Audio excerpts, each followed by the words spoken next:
Great to all. If it is your first time here on this channel, please don't leave without hitting subscribe button and the notification so notify next time I drop. Please like the video. So the new dates I'm bringing you today is that Kaizer Chiefs are also interested to Luis Henrique from the Brazil.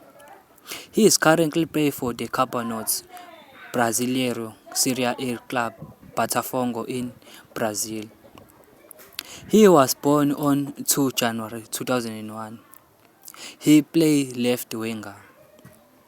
Kaizer Chiefs are not expected to sign him at the moment as the club is looking for the quality with experience. However, signing him would be a blessing in the squad when are being attacked by injured.